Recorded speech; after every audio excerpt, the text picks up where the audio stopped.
Learning how to blend in tattooing is probably one of the most important skills any artist can have. That's exactly what we're going to cover in this lesson. I'm going to show you these two designs, all done, barring the outline on this rose, with just a magnum needle. Surprisingly, just done with solid black. Now, when it comes to learning how to shade, I always say to everybody, look, just start with solid black. I say that for two reasons. One, it makes you learn the actual technique with your hand. But two, it's a lot more difficult than using grey wash. So, that being said, once you can do this, if you're following along with this drill, hopefully you are, then you should be able to do anything. But let me just first talk through what we're actually going to learn today. So if we look at this rose, like I say, the outline itself is just done with a fine lining needle, but all of the shading is just done with a mag needle. I'm using an 08 gauge 17 curved mag for this demonstration, and it's just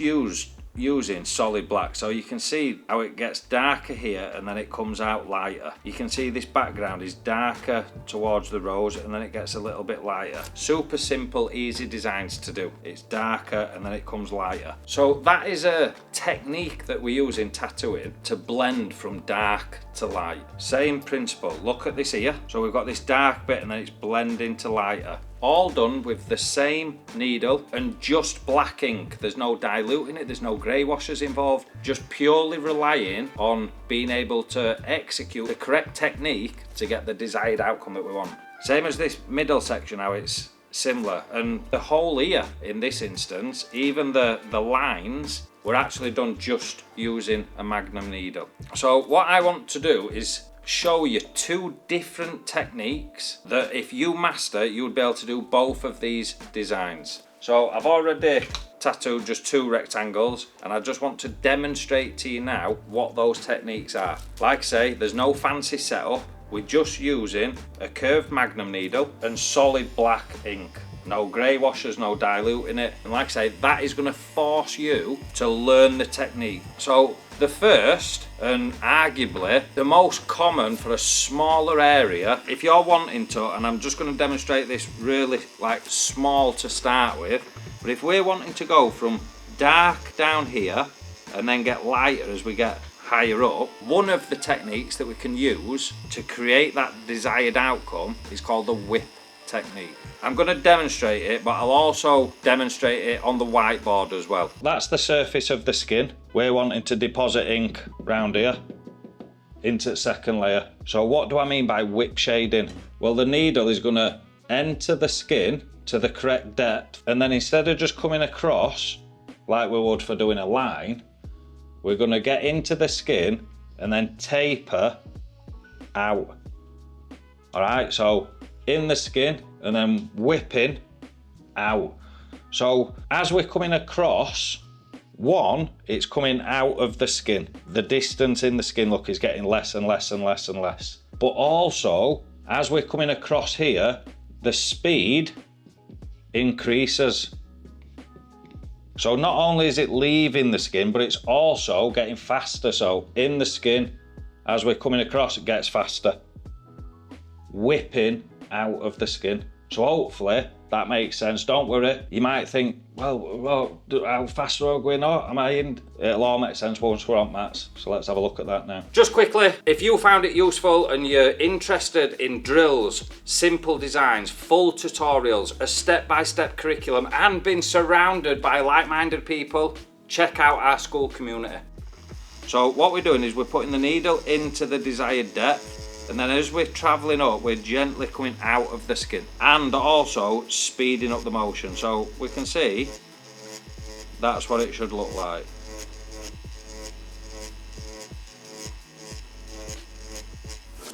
If we wipe that now, we can see it's starting to build up, so I'm just going to fill that little gap in where I didn't quite go right up to the line. But even just that, we can see it's darker and then it's getting lighter. So that is the whip technique. I'm just going to finish off this little line.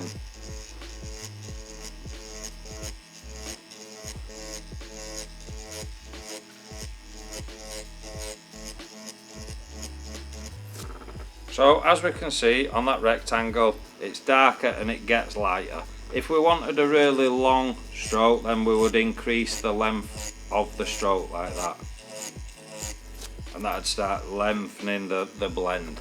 But that is the whip technique, where we're going in and then we're coming out of the skin as we're moving. The next important skill is called the pendulum or the brush technique. Again, I'm going to jump onto whiteboard and show you the needle path so it's easy to explain and to understand, but I'm going to demonstrate it on this as well. Keep it nice and simple. That's the surface of the skin that we're wanting to tattoo. We're wanting to deposit the ink down here somewhere in second layer. We're not wanting to go into the third layer because that would be too deep. So that's just a simple diagram at skin. So with the pendulum, brush, aeroplane method, this is what we're wanting to do. We're wanting to enter the skin, get to the correct depth, and then gradually come out of the skin.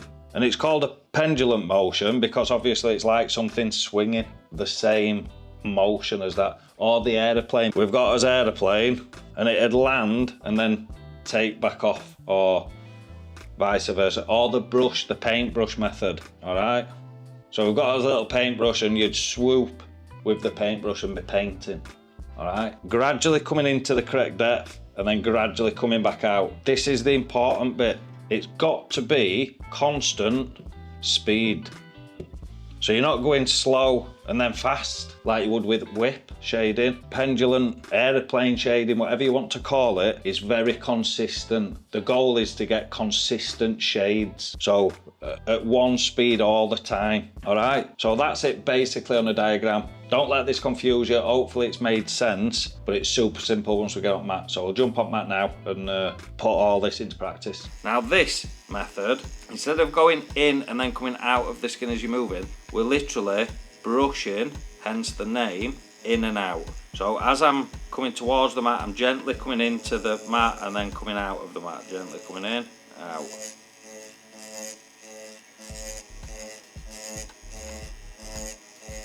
The important thing with this is don't rush the movement and try and keep the speed consistent. So we can see it's starting to build up, and it is a really difficult thing to do with just solid black. But wherever it's lighter, you just go over that area a little bit more. So we can see that's starting to build up. Now even with a solid black look, you can see we're doing a relatively light tone.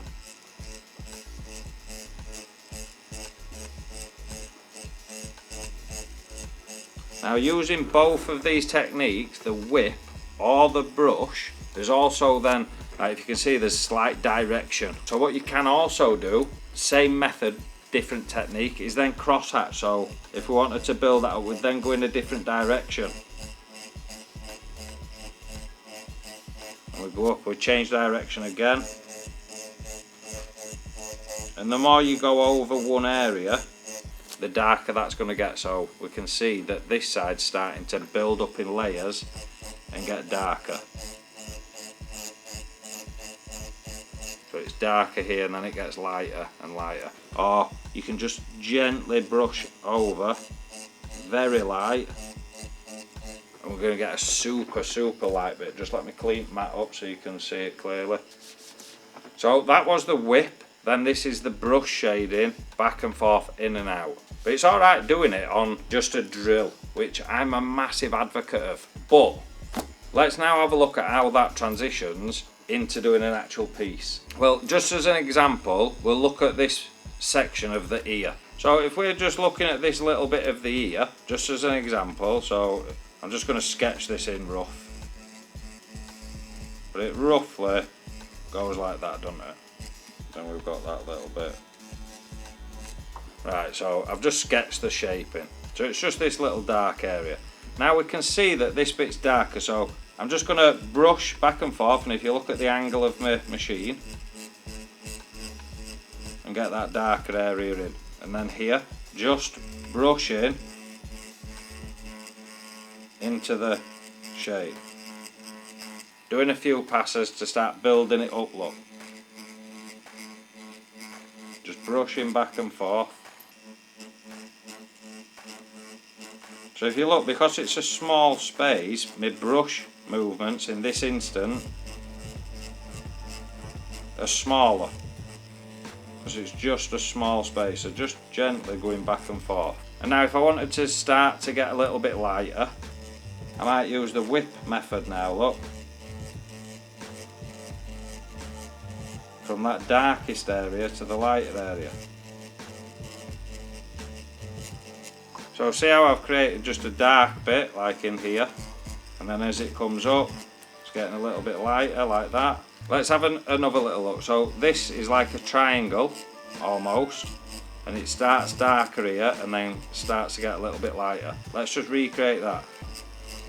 So we've got the line there.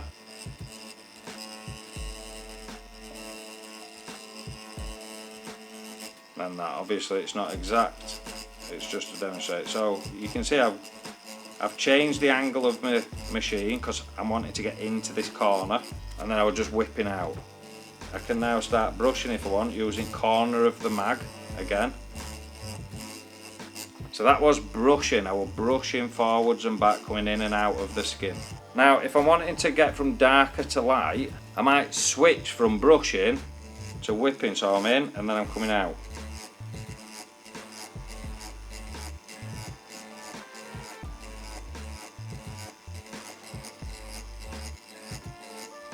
And then brushing back and forth because I just want to darken this little bit up. But just let me give that a little clean. I just want to demonstrate by doing this that if you can do whip shading in a box or some brush shading that's a bit smoother, and then we can break images down. So this dark part of the ear is just a dark part of the ear. If you can do that, you can do that. If we want to do this bit where the creases and the light's hitting it less, well, if you can do that, then you can combine it all together and create an ear or a rose or just a rectangle. The methods are the same. And what I've found online is people get daunted or nervous or intimidated by looking at the design as a whole. So they'll look at this rose and think, oh God, I can't do that, or that's super talented, or that's a difficult thing.